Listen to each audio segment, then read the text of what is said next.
എറണാകുളം ആലുവയിൽ മൂഴിക്കുളത്ത് കുഞ്ഞിനെ അമ്മ പുഴയിലെറിഞ്ഞ് കൊലപ്പെടുത്തിയ കേസിൽ അച്ഛന്റെ സഹോദരൻ കസ്റ്റഡിയിൽ. പോസ്റ്റ്മോർട്ടം റിപ്പോർട്ടിൽ കുട്ടി പീഡനത്തിന് ഇരയായതായി സ്ഥിരീകരിച്ചതിന്റെ അടിസ്ഥാനത്തിലാണ് ഇയാളെ കസ്റ്റഡിയിലെടുത്തത്. പോക്സോ, ബാലനീതി വകുപ്പുകൾ ചുമത്തി കേസ് രജിസ്റ്റർ ചെയ്തു. ആജ്ഞ രവീന്ദ്രൻ ചേരുന്നു. ആജ്ഞ, ഇത്രയും ഒരു പക്ഷേ മലയാള മനസാക്ഷിയെ ഇങ്ങനെ അലോസരപ്പെടുത്തുന്ന ഒരു വാർത്തയിൽ ആജ്ഞയിലേക്ക് കടക്കുന്നു. ഇതിൽ ആജ്ഞ രവീന്ദ്രൻ ചേരുന്നു. ആജ്ഞ, ഈ പറഞ്ഞതുപോലെ തന്നെ ഇങ്ങനെ ഇത്രയേറെ മലയാള മനസാക്ഷിയെ അലോസരപ്പെടുത്തുന്ന ഒരു കാര്യത്തിലേക്ക്, ആ കുട്ടി കാണാതായപ്പോൾ തൊട്ടുള്ള ആശങ്ക, കുട്ടിയുടെ മരണത്തിലേക്ക്, അത് അമ്മ തന്നെ ചെയ്തതാണ് എന്ന് വരിക, ഇപ്പോൾ അതിലേറെ വേദനിക്കുന്ന കാര്യം ഈ കുട്ടി പീഡനത്തിനിരയായി അത് വീടിനകത്ത് വെച്ച് തന്നെ അത് നേരിടേണ്ടി വന്നു എന്നുള്ള വിവരങ്ങളൊക്കെ വരുമ്പോൾ ഇതേത് രീതിയിലേക്ക് ഈ കേസിന്റെ അന്വേഷണം കടക്കുന്നു എന്നാണ്.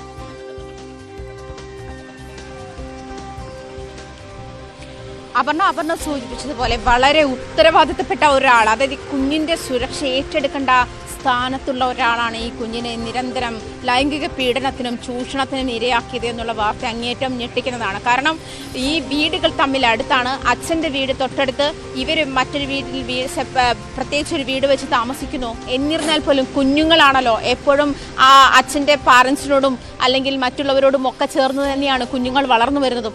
അങ്ങനെ ഒരു സാഹചര്യമാണ് ഇവിടെയും ഉണ്ടായിട്ടുള്ളത്. ഈ കുട്ടി എപ്പോഴും ചെറിയച്ഛൻ്റെ ഒപ്പമായിരുന്നു. അതല്ലെങ്കിൽ മിക്കവാറും ദിവസങ്ങളിൽ ആ വീട്ടിൽ പോയാൽ ഉറങ്ങുന്നത് ചെറിയച്ഛൻ്റെ ഒപ്പമായിരുന്നു.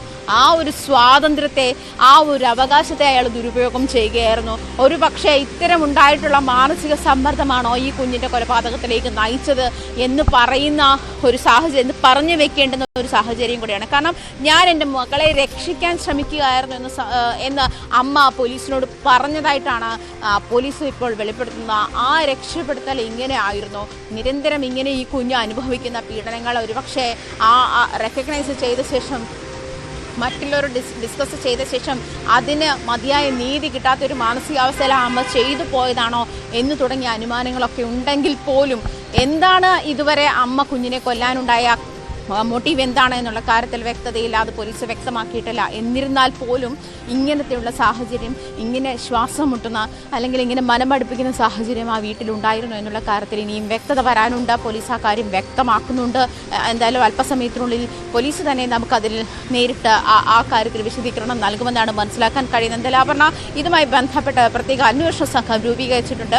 പുത്തൻകുരിശ് ഡിവൈഎസ്പിയും ആലുവ ഡിവൈഎസ്പിയും അടങ്ങുന്ന സംഘമാണ് അന്വേഷണ സംഘത്തിൽ. എസ് പിയുടെ നേതൃത്വത്തിൽ, Aluva rural S P M ഹേമലതയുടെ നേതൃത്വത്തിലാണ് അന്വേഷണ സംഘം പ്രവർത്തിക്കുക. എന്തായാലും സൈബർ പോലീസ് അടങ്ങിയ സംഘമാണ്. കാരണം ഈ അമ്മ കുഞ്ഞിനെ കൊണ്ട് അംഗൻവാടിയിൽ നിന്ന് തിരിച്ചു വരുന്ന സമയത്ത് 6 മണിക്കാണ് കുഞ്ഞിനെ പാലത്തിൽ നിന്നും എടുത്ത് പുഴയിലേക്ക് എറിഞ്ഞത്. 3:30 മണിക്ക് അംഗൻവാടിയിൽ നിന്നും വന്നതാണ്. ഈ 2.5 മണിക്കൂർ സമയത്ത് എന്താണ് സംഭവിച്ചത് അത് അറിയാൻ പോലീസ് കാത്തിരിക്കുകയാണ്. കാരണം ഇന്ന് തന്നെ അമ്മയെ കസ്റ്റഡിയിൽ വാങ്ങി ചോദ്യം ചെയ്യും. പക്ഷേ ഈ അറസ്റ്റ് ചെയ്ത് രേഖപ്പെടുത്തി പോലീസ് കോടതിയിൽ ഹാജരാക്കുന്ന സമയം വരെയാണ് അമ്മയോട് സംസാരിച്ചത്. ആ സംസാരത്തിൽ നിന്ന് കിട്ടിയ ഹിൻ്റാണോ അതോ പോസ്റ്റ്മോർട്ടത്തിൽ ഇങ്ങനെയൊരു സാധ്യതയുള്ളത് ഡോക്ടർമാർ അറിയിച്ചതാണോ എന്നറിയില്ല. എന്തായാലും കുഞ്ഞ് നിരന്തര പീഡനത്തിന് ഇരയായിരുന്നു എന്നുള്ള കാര്യം വ്യക്തമായിരുന്നു. അതുമാത്രമല്ല, പോലീസ് അങ്ങേയറ്റം സൂക്ഷ്മതയോടുകൂടി അത് കൈകാര്യം ചെയ്തിരുന്നു. ആ ഒരു കൂടി കണക്കിലെടുക്കുമ്പോൾ ഈ കേസിൽ, കാരണം പ്രതിക്ക് രക്ഷപ്പെടാനുള്ള എല്ലാ പഴുതുകളും അടച്ചുകൊണ്ട് തന്നെയാണ് പോലീസ് ഇക്കാര്യത്തിൽ അന്വേഷണം മുന്നോട്ട് പോയിരുന്നത്. പോലീസിൻ്റെ അന്വേഷണം അത്തരത്തിലായിരുന്നു പുരോഗമിച്ചിരുന്നത്. എന്നിരുന്നാൽ പോലും ഇന്നലെ രാവിലെയാണ് ഇയാളെ ഉൾപ്പെടെ, ഈ പ്രതിയെ ഉൾപ്പെടെ 3 പേരെ ഇതുമായി ബന്ധപ്പെട്ട പോലീസ് കസ്റ്റഡിയിലെടുക്കുന്ന. പോസ്റ്റ്മോർട്ടം റിപ്പോർട്ടിൽ നിന്നും വ്യക്തതയുണ്ടായിരുന്നു. അതേസമയം കുട്ടി അമ്മയോട് ഒരുപക്ഷെ ഈ വിവരങ്ങൾ പറഞ്ഞിട്ടുണ്ടാകാം. ഈ 3.5 വയസ്സുകാരിക്ക് ഈ ചെയ്യുന്നത് എന്താണെന്ന് പോലും മനസ്സിലാക്കാൻ പറ്റാത്ത പ്രായത്തിലാണ് ഇയാൾ ഈ നിഷ്ഠൂര പീഡനത്തിന് ഇരയാക്കിയത് എന്നുള്ള കാര്യത്തിലാണ് ഏറ്റവും കൂടുതൽ സങ്കടകരമായ അവസ്ഥ. ഏതാണ്? കാരണം കുട്ടിയുടെ ചെറിയച്ഛനാണ്, അടുത്ത ബന്ധുവാണ്, അച്ഛനെ പോലെ തന്നെ മകളെ സംരക്ഷിക്കേണ്ട ആളാണ്. അങ്ങനെ തന്നെ ഒരു സാഹചര്യത്തിൽ എങ്ങനെയാണ് ഇത്രയും നിഷ്ഠൂരമായി, അതും ചെറിയ കുട്ടിയാണ്, ഒരു 3.5 വയസ്സ് എന്ന് പറയുമ്പോൾ അവരുടെ ലോകം കണ്ടു തുടങ്ങുക, സംസാരിച്ചു തുടങ്ങുക, അക്ഷരങ്ങളും വാക്കുകളുമൊക്കെ തിരിഞ്ഞ് തുടങ്ങുന്ന ഒരു പ്രായം മാത്രമാണ്. ആളുകളെ പോലും ഇവരൊക്കെ എല്ലാവരും സ്നേഹമുള്ള ആളുകളാണ് എന്ന് വിശ്വസിക്കുന്ന ഒരു പ്രായമാണ്. ആ ഏജിൽ അതിനെ നിഷ്ഠൂരമായി അങ്ങേയറ്റം ക്രൂരമായി അത് ദുരുപയോഗം ചെയ്യുന്നത്, അതും സ്വന്തം ചെറിയച്ഛനാണ് എന്നുള്ള കാര്യമാണ് അങ്ങേയറ്റം വേദനിപ്പിക്കുന്നത്. അതുമാത്രമല്ല, അയാളുടെ അറസ്റ്റ് രേഖപ്പെടുത്തിയിട്ടുണ്ട്. ഇന്ന് തന്നെ കോടതിയിൽ കോടതിയിൽ ഹാജരാക്കുന്നതിന് മുൻപ് തുടർ നടപടികളുണ്ട്. പോലീസ് അറിയിക്കുന്നതനുസരിച്ച് ഏതെങ്കിലും കോടതിയിൽ ഹാജരാക്കിയ ശേഷം അതിന്റെ ക്രോസ് ഇതിനകത്ത് ഈ പല തരത്തിലേക്ക് ഈ കേസിന്റെ അന്വേഷണം കടക്കുന്നു. വളരെ സെൻസിറ്റീവായിട്ട് കൂടിയാണ് ഇത് പോലീസ് ഇത് ഡീൽ ചെയ്യുന്നത് എന്ന് വേണ്ടേ മനസ്സിലാക്കാൻ. ഇത് അമ്മയെ ചോദ്യം ചെയ്യേണ്ടി വരിക, അവരെ തന്നെ പ്രതി ചേർത്തിരിക്കുന്ന ഒരു സാഹചര്യം ഒക്കെ നിൽക്കുമ്പോൾ അത് ഏത് തരത്തിലായിരിക്കും ഇനി അത് മുന്നോട്ട് കൊണ്ടുപോകുക? അവരുടെ മാനസിക നില ഈ ഒരു ക്രൂരതയിലേക്ക് എത്തിച്ച ഒരു സാഹചര്യം ഇതുവരെ ഉള്ള കേസുകളിലൊക്കെ എടുത്തതുപോലെ അല്ലാത്തൊരു നിലപാടിലേക്ക് പോകാൻ അത് പോലീസിനെ നിർബന്ധിതമാക്കുന്നുണ്ടോ?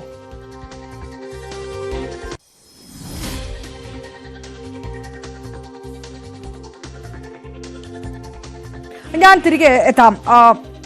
ഇപ്പോൾ അഡ്വക്കേറ്റ് ആശ ഉണ്ണിത്താൻ നമുക്ക് പറഞ്ഞിരുന്നു.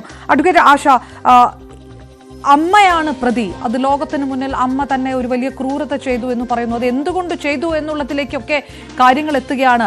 അതിലിനിയും ഒരുപക്ഷെ സ്ഥിരീകരണങ്ങൾ ഉണ്ടാകാനുണ്ട്. പക്ഷേ സോഫാർ ഇതുവരെ അറിഞ്ഞിടത്തോളം ഈ കുട്ടി പീഡനത്തിനിരയായിരിക്കുന്നു, അത് വീടിനകത്ത് തന്നെയാണ്. സ്വാഭാവികമായിട്ടും ഈ വിഷയം അറിയുന്ന അമ്മ ഈ കാര്യം ഉന്നയിച്ചിട്ടുണ്ടാകാം, അതിൽ കൃത്യമായിട്ടുള്ള ശ്രദ്ധ കിട്ടിയിട്ടുണ്ടാവില്ല. ആ ഒരു മനം മടുത്തുകൊണ്ട് അവരിങ്ങനെ ഒരു ഘട്ടത്തിലേക്ക് കടന്നു എന്നൊക്കെയാണോ? ഇതൊരു വളരെ വളരെ സെൻസിറ്റീവായിട്ടും വളരെ കോംപ്ലിക്കേറ്റഡ് ആയിട്ടും ഒരു കേസ് കൂടി മനസാക്ഷിക്ക് മുന്നിൽ അല്ലെങ്കിൽ സമൂഹത്തിന് മുന്നിൽ വെക്കുന്നുണ്ടോ ഇപ്പോൾ? തീർച്ചയായിട്ടും ഉണ്ട്. എനിക്ക് ഇതിൽ ഏറ്റവും ക്രൂരമായി തോന്നുന്നത് ഇത്രയും ചെറിയ കുഞ്ഞുങ്ങളെ ഇങ്ങനെ പീഡിപ്പിക്കുന്ന ആളുകൾ ഇപ്പോഴും വീടുകളിൽ ഉണ്ട് എന്നുള്ളതാണ് ഏറ്റവും വലിയ പ്രശ്നം. ഇത്രയും സ്ട്രിക്റ്റ് ആയിട്ടുള്ള നിയമമുണ്ട്, ബോധവൽക്കരണം നടക്കുന്നുണ്ട്. അപ്പൊ ഇതൊക്കെ അറിഞ്ഞിട്ടും അവർക്ക് ചെയ്യാൻ പറ്റുന്നുണ്ട് വെച്ചാൽ അവരുടെ വീടുകളുടെ അവസ്ഥ, ആ സാഹചര്യം തിരിച്ചറിഞ്ഞാൽ മതി. അപ്പൊ അവിടെ വളരുന്ന കുഞ്ഞായാലും സ്ത്രീയായാലും അവരും അനുഭവിക്കുന്ന ഒരവസ്ഥ, ഇതെല്ലാം കണ്ടിട്ട് അവർക്ക് ഉണ്ടാകുന്ന മാനസിക വിഭ്രാന്തി, അങ്ങനെ പലതും ഉണ്ട്. അപ്പൊ എന്തുകൊണ്ട് അതൊരു കേസ് പ്രശ്നങ്ങളൊക്കെയാക്കി മുന്നോട്ട് വരാതെ അവരിങ്ങനെ ഒരു ക്രൂരകൃത്യം ചെയ്തു എന്നുള്ളത് അവർ മാനസിക നില പരിശോധിച്ചാൽ തന്നെ മനസ്സിലാവുള്ളൂ. അപ്പം ആർക്കാണ് ഇവിടെ ഭ്രാന്ത് എന്നത് വലിയൊരു പ്രശ്നമാണ്. കാരണം അറിഞ്ഞുകൊണ്ട് കുഞ്ഞുങ്ങളെ ഉപദ്രവിക്കുന്ന ആൾക്കാര്, അതിന്റെ പരിഹാരത്തിനായി കുഞ്ഞിനെ തന്നെ കൊല്ലുന്ന ആൾക്കാര്. അപ്പൊ ഇത് അറിവില്ലായ്മയുടെ ഒരു കാര്യം മാത്രമല്ല, ഇത് അവരുടെ വീടിനകത്ത് നിൽക്കുന്ന പല സാഹചര്യങ്ങളുണ്ട്. അത്തരം സാഹചര്യങ്ങളിൽ കുഞ്ഞുങ്ങൾ ഒരിക്കലും സേഫ് ആയിരിക്കില്ല. അതാണ് വിഷയം. അത് പിന്നെ ഈ സ്ത്രീ പുരുഷന്മാരുടെ നടക്കുന്ന പല വഴക്കുകളും കുഞ്ഞുങ്ങളോട് തീർക്കുന്ന സ്വഭാവമൊക്കെ സ്ഥിരമായിട്ട് കാണുന്നതാണ്. ഇവിടെ വലിയൊരു വിഷയത്തിക്കുന്നത് സ്വന്തം വീട്ടിൽ പോലും ജനിച്ച് വളരാൻ അവകാശമില്ലാത്ത അവസ്ഥയിൽ കുഞ്ഞുങ്ങൾ ഇങ്ങനെ എന്താ പറയാ നുള്ളിക്കളയുന്ന അവസ്ഥ കാണിക്കുന്നത് വളരെ പൈശാചികമായിട്ടുള്ള ഒരു കാര്യമാണ്. ഇതിനെ നേരിടാനായിട്ടുള്ള രീതികൾ എന്ന് പറഞ്ഞാല് അത്ര സിമ്പിളായിട്ട് കാണേണ്ട രീതികളല്ല. കാരണം സാഹചര്യങ്ങൾ ഇല്ലാണ്ടാക്കല് ഒരു സർക്കാരിന്റെ ഉത്തരവാദിത്തമാണ്. സേഫ് ഹോമാണ് ഒരു each child has a right to safe home. എവിടെയെങ്കിലും ഒരു കുഞ്ഞിങ്ങനെ പീഡിപ്പിക്കപ്പെടുന്നുണ്ടെന്ന് പറഞ്ഞു കഴിഞ്ഞാല് അത് ഉടനെ തന്നെ നമ്മുടെ CWC അറിയുകയും കുഞ്ഞിനെ കൊണ്ടുപോവുകയും ചെയ്യേണ്ട ഒരു അവസ്ഥയുണ്ട്. അച്ഛനമ്മയ്ക്ക് എല്ലാ കുഞ്ഞിന്റെ മുന്നിലുള്ള അവകാശം എന്ന കാര്യം കൃത്യമായി തന്നെ ജനങ്ങളിലേക്ക് അവബോധം എത്തിക്കണം. നിങ്ങൾക്ക് കുഞ്ഞുങ്ങളെ നോക്കാൻ പറ്റാത്ത സാഹചര്യം ഉണ്ടെങ്കിൽ ഇങ്ങോട്ട് കൊണ്ടുവരൂ എന്ന് പറയുന്ന രീതിയിൽ കുഞ്ഞത്രയും സേഫാണ് എന്ന രീതിയിലുള്ളൊരു മെസ്സേജ് അതും കൊടുക്കണം. ഒരു ഓപ്ഷൻ ഉണ്ടാവണം. ഇവരെ മനസ്സിലൊന്നും ഈ ഓപ്ഷൻ ഉണ്ടാവില്ല. അപ്പൊ ഒരു ഓപ്ഷൻ ഇട്ട് കൊടുക്കണം. എല്ലാവരുടെ വീട്ടിലെ സാഹചര്യം മാറ്റാനുള്ള കഴിവുള്ള ഒരു ഗവൺമെന്റോ സാഹചര്യം നമുക്കില്ലെങ്കിൽ തന്നെ നമുക്ക് നല്ലൊരു ലീഗൽ സിസ്റ്റം ഉണ്ടല്ലോ. അപ്പൊ അവിടെ ഈ CWC എന്ന് പറഞ്ഞിട്ടുള്ളൊരു ഏർപ്പാടുണ്ട്, ചൈൽഡ് വെൽഫെയർ കമ്മിറ്റി. അപ്പൊ അവരുടെ ഉത്തരവാദിത്തമൊക്കെയാണത്. അപ്പൊ ആക്ച്വലി ഈ രീതിയിലുള്ളൊരു ഒരു ഇന്റർവെൻഷൻ, വലിയ രീതിയിൽ തന്നെ കുഞ്ഞുങ്ങളുടെ സേഫ്റ്റിയെ കുറിച്ചുള്ള ഇന്റർവെൻഷൻ നമ്മൾ കൊണ്ടുവരേണ്ട സമയം അതിക്രമിച്ചു കഴിഞ്ഞു. അതാണ് വേണ്ടത്. ഇതില് ഇനിയിപ്പോ പോലീസിനെ സംബന്ധിച്ചോളം ഇതിപ്പോ നിയമത്തിന്റെ വഴിയിലേക്ക് പോയല്ലേ പറ്റുകയുള്ളൂ. സ്വാഭാവികമായിട്ടും അത് ഈ അമ്മയ്ക്ക് ശിക്ഷ വിധിക്കുമോ? അത് ഏത് തരത്തിലായിരിക്കും ഇതിൽ ഒരു വാദങ്ങളൊക്കെ നടക്കാൻ സാധ്യത? പ്രോസിക്യൂഷൻ തന്നെ ഒരു ആശയക്കുഴപ്പത്തിലേക്ക് പോകുമോ? അല്ലല്ല, ഇവിടെ ഇപ്പോ പ്രഥമ ദൃഷ്ടിയ തന്നെ അമ്മയുടെ ഭാഗത്ത് തെറ്റുണ്ട്. പിന്നെ ഒരു കുഞ്ഞിന്റെ നേരെ അതിക്രമം നടന്ന കാരണം കൊണ്ട് ഞാൻ കുഞ്ഞിനെ കൊന്നു പറയാനുള്ള ഒരു അവകാശം അമ്മയ്ക്കില്ല. പിന്നെ അമ്മയുടെ മാനസികാവസ്ഥയാണ് ഇനി പരിശോധിക്കേണ്ട കാര്യം. പക്ഷെ ഞാൻ ചെയ്ത പ്രവൃത്തി, ആ പ്രവൃത്തി ചെയ്യുന്ന സമയത്ത് ആ പ്രവൃത്തിയുടെ നേച്ചർ, അതിന്റെ സ്വഭാവവും അതിന്റെ കോൺസിക്വൻസും തിരിച്ചറിഞ്ഞുകൊണ്ട് തന്നെയാണ് ചെയ്തതെങ്കിൽ അവർക്ക് മാനസിക ഭ്രാന്തി ഉണ്ടെന്ന് പറയാൻ പറ്റില്ല. അവർ ചെയ്യുന്ന പ്രവൃത്തി, ഞാൻ കുഞ്ഞിനെ കൊല്ലുമ്പോൾ ഒരു പാമ്പിനെയാണ് കൊല്ലണേന്ന് എനിക്ക് തോന്നിയിട്ട് ഞാൻ ചെയ്യുകയാണെങ്കിൽ അത് കുറ്റകൃത്യമല്ല. പക്ഷെ ഈ കുഞ്ഞിനെ തന്നെയാണ് ഞാൻ കൊല്ലുന്നത്, കാരണം കുഞ്ഞിനെ രക്ഷിക്കാൻ വേറെ മാർഗമില്ല എന്നൊക്കെ തോന്നി ചെയ്തു കഴിഞ്ഞാല് കാര്യമില്ല. അത് എത്ര കുഞ്ഞിനോടുള്ള സ്നേഹം കൊണ്ടോ അല്ലെങ്കിൽ മറ്റൊന്നും പറഞ്ഞിട്ട് കാര്യമില്ല. അവർക്ക് nature and consequence of the act അറിയുമെങ്കിൽ അവർ രക്ഷിക്കപ്പെടുക തന്നെ ചെയ്യും. നന്ദി. അഭിഭാഷക ആശ ഉണ്ണിത്താനാണ് പ്രതികരിച്ചത്. ഒരിക്കൽ കൂടി ആജ്ഞ രവീന്ദ്രനിലേക്ക്. ആജ്ഞ, ഇതിൽ ചുമത്തുന്ന വകുപ്പുകൾ അമ്മയുടെ ഭാഗത്ത് അപ്പോഴും പ്രഥമദൃഷ്ട്യാ ഉള്ള കുറ്റം ഒരു വശത്ത് നിൽക്കുകയാണ്. അച്ഛൻ്റെ കുടുംബം, അച്ഛനടക്കമുള്ളവർ ഈ വലിയ തരത്തിലുള്ള മാനസിക ശാരീരിക പീഡനങ്ങൾക്കൊക്കെ ഈ അമ്മ ഇരയായ, അല്ലെങ്കിൽ ഈ കുട്ടി ഈ തരത്തിലൂടെ കടന്നു പോയ സമയത്ത് ഇതറിയിച്ചിട്ടും എന്തു ചെയ്തു ഈ കുട്ടിയുടെ അച്ഛൻ്റെ കുടുംബം എന്നുള്ളൊരു ചോദ്യമൊക്കെ ഉണ്ട്. ആ തരത്തിലേക്ക് കൂടി പോലീസ് അന്വേഷണം പോകുന്നുണ്ടോ?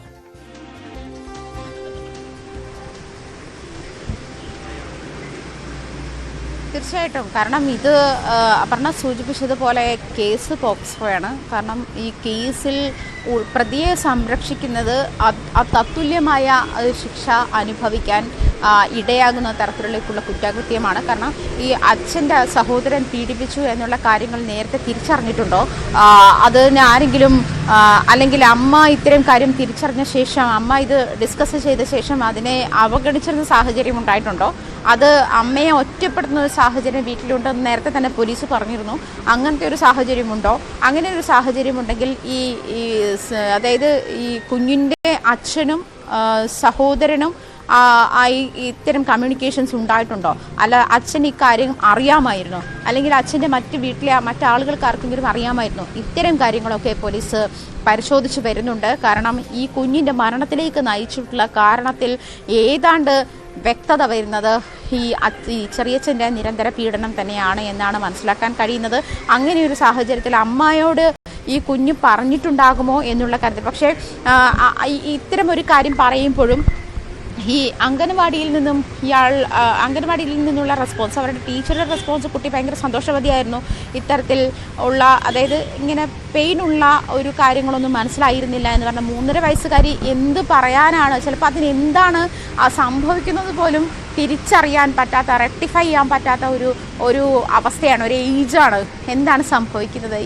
നമ്മൾ ഈ കുഞ്ഞുങ്ങളെ ഗുഡ് ടച്ചും ബാഡ് ടച്ചും ഒക്കെ പഠിപ്പിക്കുമ്പോൾ അതുപോലും മനസ്സിലാക്കാൻ പറ്റുന്ന ഒരു പ്രായമായിരുന്നോ അത് എന്നുകൂടി ആലോചിക്കണം. ഇത്തരത്തിൽ ഉള്ള, അതായത് അറിഞ്ഞിരുന്നില്ല, കുഞ്ഞു പറഞ്ഞിരുന്നില്ല, കുഞ്ഞു പറയുന്നതിനേക്കാൾ അത് തിരിച്ചറിഞ്ഞവർ അത്തരം കാര്യങ്ങൾ വീട്ടുകാരുമായിട്ട് ഡിസ്കസ് ചെയ്തിട്ടുണ്ടോ എന്ന കാര്യമാണ് പോലീസ് പരിശോധിക്കുന്നത്. ഈ അമ്മയുടെ മൊഴിയിൽ ഇതുണ്ടായിരുന്നോ? കുഞ്ഞ് അമ്മയോട് പറഞ്ഞിരുന്നതായി അമ്മ പോലീസിനോട് പറഞ്ഞിട്ടുണ്ടോ? തുടങ്ങിയ കാര്യങ്ങളൊക്കെ അറിയാനുണ്ട്. എന്തായാലും അമ്മയുടെ മൊഴിയുടെ അടിസ്ഥാനത്തിലാണ്, അതല്ലെങ്കിൽ മറ്റാരോ ഇതുമായി ബന്ധപ്പെട്ട് ഈ കുഞ്ഞിനെ കൊലപ്പെടുത്താനുണ്ടായ സാഹചര്യവുമായി ബന്ധപ്പെട്ട് മറ്റാരെങ്കിലും പോലീസിന് മൊഴി നൽകിയിട്ടുണ്ടോ തുടങ്ങിയ കാര്യങ്ങളൊക്കെയാണ് പരിശോധിച്ചത്. എന്തായാലും സംരക്ഷിക്കേണ്ടവർ തന്നെ ഇത്തരത്തിൽ കുഞ്ഞിനെ അപകടത്തിലേക്കും നിഷ്ഠൂരമായ പീഡനത്തിലേക്കും കുഞ്ഞുങ്ങളെ തള്ളിവിടുന്ന ഒരു അവസ്ഥ, അത് ലോകത്തിൽ തന്നെ നമ്മൾ മൊത്തം പീഡന കേസുകൾ നോക്കിയാലും കുഞ്ഞുങ്ങളെ പീഡിപ്പിക്കുന്ന, അതിൽ പീഡോഫൈൽസ് ആയിട്ടുള്ള ആളുകളുടെ ഒരു ഹിസ്റ്ററി നോക്കുമ്പോൾ അത് ഏറ്റവും കൂടുതൽ ഈ കുഞ്ഞുങ്ങളെ പീഡിപ്പിക്കുന്ന ആളുകൾ ഇത്തരത്തിൽ അടുത്ത ബന്ധുക്കളാണ് എന്നുള്ളതാണ് ഏറ്റവും സങ്കടകരമായ കാര്യത്തിലേക്ക് നയിക്കുന്നത്. ഒന്നുകിൽ അച്ഛൻ തന്നെ പീഡിപ്പിക്കുന്ന സാഹചര്യങ്ങൾ, അത് അച്ഛന് തുല്യനായ ആളാണ് അച്ഛൻ്റെ സഹോദരൻ. അങ്ങനെയുള്ളൊരു അവസ്ഥയിലേക്ക് കുഞ്ഞുങ്ങൾ എത്തിപ്പെടുന്നു. അതും പ്രത്യേകിച്ച് ഈ തിരിച്ചറിവില്ലാത്ത പ്രായത്തിലുള്ള കുഞ്ഞുങ്ങൾ എന്നുള്ളത് അങ്ങേയറ്റം മനോവിഷമമുണ്ടാക്കുന്ന സാഹചര്യമാണ്. 90% പീഡനങ്ങളും നടക്കുന്നത് കുഞ്ഞുങ്ങൾക്ക് അറിയാവുന്നത്, കുട്ടികളുടെ മേലുള്ള പീഡനങ്ങളുടെ കാര്യമാണ് ഞാനീ പറയുന്നത്.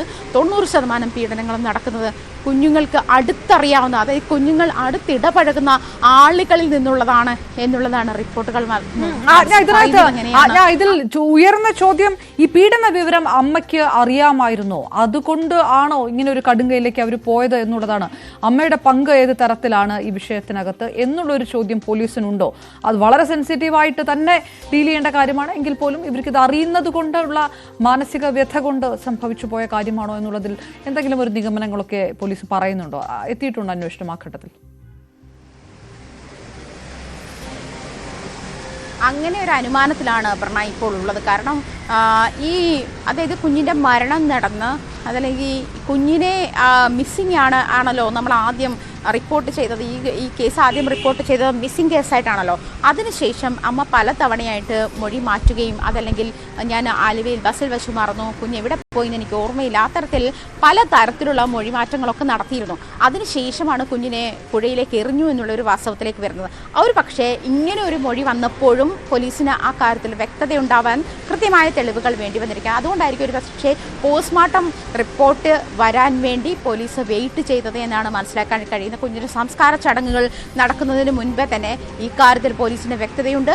അങ്ങേയറ്റം രഹസ്യമായ അക്കാര്യം പോലീസ് സൂക്ഷിക്കുകയും ചെയ്തു. അങ്ങേയറ്റം പറഞ്ഞതുപോലെ അങ്ങേയറ്റം സെൻസിറ്റീവായ ഒരു കേസായതുകൊണ്ട് തന്നെ അങ്ങേയറ്റം എല്ലാ പഴുതുകളും പ്രതി ഉൾപ്പെടെ ഉള്ള ആളുകളിലേക്ക് അത്തരം ഇൻഫർമേഷൻ എത്തുന്നതുമായി ബന്ധപ്പെട്ട അങ്ങേയറ്റം പഴുതുകൾ അടച്ച ശേഷമാണ് പോലീസ് ചോദ്യം ചെയ്തത്. ഇന്നലെ പോലും ഈ പിതാവിൻ്റെ സഹോദരനെ ചോദ്യം ചെയ്തതായിട്ട് ഉള്ള ഒരു സൂചനയും ലഭിച്ചിട്ടില്ല. ഇന്നലെ പിതാവിനെയും പിതാവിൻ്റെ അമ്മയുടെയും അതുപോലെ ഈ കുഞ്ഞിൻ്റെ സഹോദരൻ മറ്റൊരു കുട്ടി കൂടിയുണ്ട്, ഒരു 10 വയസ്സുകാരൻ, അവൻ്റെയും മൊഴി പോലീസ് എടുത്തു എന്നുള്ള വിവരം മാത്രമായിരുന്നു ഇന്നലെയും ലഭിച്ചിരുന്നത്. അതായത് അങ്ങേയറ്റം രഹസ്യമായി തന്നെയാണ് ഈ കേസ് കൈകാര്യം ചെയ്ത. ഇപ്പോൾ ചേർത്ത് വായിക്കുമ്പോൾ അന്ന് DYSP വരുന്നു. DYSP വന്ന ശേഷം ഇവരെ കോടതിയിൽ ഹാജരാക്കാൻ തയ്യാറാകുന്നു. അതിനുശേഷം SP വന്ന ശേഷം ചോദ്യം ചെയ്യൽ നടത്തിയ ശേഷമാണ് കോടതിയിലേക്ക് ഹാജരാക്കാനുള്ള നീക്കങ്ങൾ നടക്കുന്നത്. അന്ന് ആ പ്രൊസീജിയർ അത്രയും തീവ്രമായി, അത്രയും ഒബ്സ്ക്യൂറായ പ്രൊസീജിയർ എന്തുകൊണ്ടാണ് പോയതെന്ന് അന്ന് ആലോചിച്ചിരുന്നതെങ്കിലും ഇപ്പോഴാണ് അതിനൊരു വ്യക്തത വരുന്നത്. ഇത്തരമൊരു സൂചന ഒന്നുകിൽ അമ്മയുടെ ഭാഗത്തുനിന്നും അതല്ലെങ്കിൽ ഇവരെ അറിയാവുന്ന ആരുടെയെങ്കിലും ഭാഗത്തുനിന്നും അത്തരമൊരു രഹസ്യമൊഴി കിട്ടിയിട്ടുണ്ട്. അതല്ലെങ്കിൽ ഇവരെ ചോദ്യം ചെയ്യുന്ന സാഹചര്യത്തിൽ കുഞ്ഞുമായി അടുത്തിടപഴകുന്ന ആളുകളുടെ ഒരു ലിസ്റ്റൊക്കെ എടുത്തപ്പോഴായിരിക്കാം പോലീസ് ബുദ്ധിയിൽ തന്നെ ഉരുത്തിരിഞ്ഞു വന്നതായിരിക്കും, തെളിഞ്ഞതായിരിക്കാം ഇങ്ങനൊരു സാഹചര്യം. എന്നിരുന്നാൽ പോലും ഒരു പോസ്റ്റ്മോർട്ടം റിപ്പോർട്ടിന് വെയിറ്റ് ചെയ്തിരുന്നു. പോസ്റ്റ്മോർട്ടം റിപ്പോർട്ടിൽ ഈ മരിക്കുന്നതിൻ്റെ തലേ ദിവസവും കുഞ്ഞ് പീഡനത്തിന് ഇരയായി എന്നുള്ളതിൻ്റെ സാഹചര്യങ്ങളെ തെളിവുകളുണ്ട്.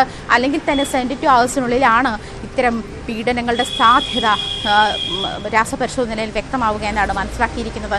എന്തായാലും പോസ്റ്റ്മോർട്ടം റിപ്പോർട്ടിൽ കുഞ്ഞ് പീഡനത്തിന് അതോടൊപ്പം തന്നെ പോലീസിനെ സംബന്ധിച്ചിടത്തോളം പോലീസിൽ ഇത് ഈ 2-3 ദിവസം ഇത് നീണ്ടുപോകുമ്പോൾ ഈ തുടക്കത്തിൽ തന്നെ കുട്ടിയെ കാണാതായി എന്ന് പറയുന്നിടത്ത് അമ്മയുടെ മൊഴികളിൽ ഉണ്ടാകുന്ന വൈരുദ്ധ്യം അത് തിരിച്ചറിയുന്ന പോലീസ്, അതിനുശേഷം ഇത്തരത്തിൽ പോസ്റ്റ്മോർട്ടം റിപ്പോർട്ട് വരുമ്പോഴും ഈ വളരെ സെൻസിറ്റീവായിട്ടുള്ള ഒരു വിഷയം പുറത്തു വരിക, എല്ലാവരെയും ചോദ്യം ചെയ്തുകൊണ്ട് അതിലേക്ക് കടക്കുന്ന ഒരു കാര്യം, അത് ഏത് തരത്തിൽ ഈ മണിക്കൂറുകളിലൊക്കെ പോലീസ് അന്വേഷണം പോയി എന്നാണ് മനസ്സിലാക്കേണ്ടത്.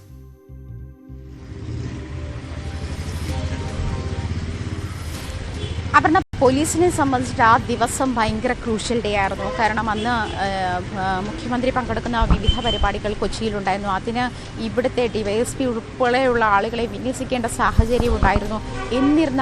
എന്നിട്ട് പോലും ഈ കേസിൻ്റെ കാര്യത്തിൽ പോലീസ് കാണിച്ച ജാഗ്രത അങ്ങേയറ്റം അഭിനന്ദനാർഹമാണ്. മാത്രമല്ല ഈ കുഞ്ഞ് പുഴയിലേക്ക് വീണ ഒരു സാഹചര്യത്തിൽ ഒരു കേസിലും കാണാത്ത അത്ര ആർജവം പോലീസ് ഈ കുഞ്ഞിനെ തിരയുന്നതിൽ, കാരണം വൈകിപ്പോയി എന്നുള്ളൊരു ആശങ്കയായിരിക്കാം ഈ കുഞ്ഞിനെ പുഴയിൽ നിന്നും തിരയുന്നതിൽ പോലീസുകാരൊക്കെ വെള്ളത്തിലിറങ്ങുന്ന ഒരു സാഹചര്യം, മറ്റേ സ്കൂബ ടീമോ ഒക്കെ വെള്ളത്തിലിറങ്ങുമ്പോൾ അവരവരുടേതായ അവർക്ക് പറ്റുന്ന അവരുടെ ഫിസിക് അനുസരിച്ചുള്ള തരത്തിലുള്ള തെരച്ചിൽ അവരും നടത്തിയിരുന്നു. അങ്ങനെ ഒരു ടീം മുഴുവൻ, ഒരു പോലീസ് സന്നാഹമായിരുന്നു, വലിയൊരു സന്നാഹമായിരുന്നു ഈ മൂഴിക്കുളം പാലത്തിൽ ഉണ്ടായിരുന്നത്. ആ സമയത്ത് നമ്മളത് രാത്രി മുഴുവനുള്ള ദൃശ്യങ്ങളിൽ കണ്ടതാണ്. അതിനുശേഷമാണ് ഈ കേസിൻ്റെ അമ്മയെ അറസ്റ്റ് ചെയ്യുന്നതും. അറസ്റ്റ് ചെയ്ത ശേഷം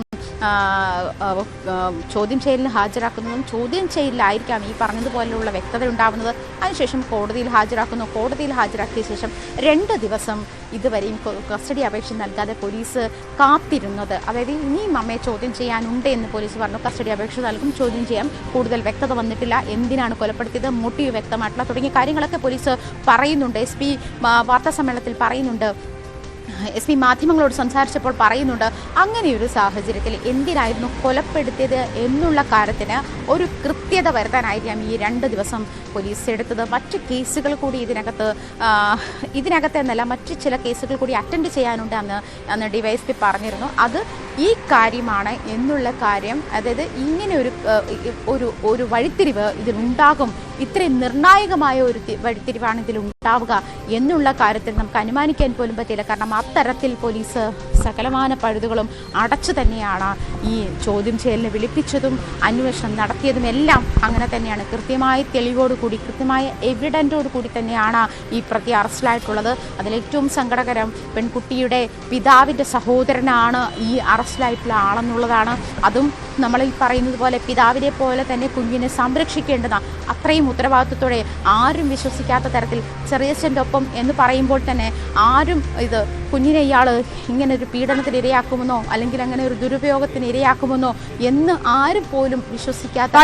തീർച്ചയായിട്ടും ഏതായാലും അത് ഒട്ടും വളരെ അലോസരപ്പെടുത്തുന്ന ഒരു വാർത്തയായി ഈ മുഴിക്കുളം സംഭവം മാറി എന്നുള്ളത് ദൗർഭാഗ്യകരം തന്നെയാണ്. ഏതായാലും പ്രതി കുറ്റം ചെയ്തതായി സമ്മതിച്ചിരിക്കുന്നു. അമ്മയെ വീണ്ടും ചോദ്യം ചെയ്യുന്ന സാഹചര്യം. അപ്പോഴും അമ്മ ഈ കുഞ്ഞിനെ മനഃപൂർവ്വം പുഴയിലേക്ക് എറിഞ്ഞു എന്നുള്ളത് പ്രഥമ ദൃഷ്ട്യാ നിൽക്കുന്ന സാഹചര്യമുണ്ട്. അത് അവർ കുറ്റം ചെയ്തു എന്നുള്ളതിന് വ്യക്തമായിട്ടുള്ള ഒരു സ്ഥിരീകരണം കൂടിയായി മാറുകയാണ്. ഏത് തരത്തിലാണ് പോലീസ് ഈ വിഷയത്തിലേക്ക് കൂടുതൽ കടക്കുന്നത്, ഇനി ചോദ്യം ചെയ്യൽ ഏത് തരത്തിലാണെന്നെല്ലാം വരും മണിക്കൂറുകൾ അറിയാം. ആജ്ഞാ രവീന്ദ്രനാണ് വിവരങ്ങൾ നൽകിയത്.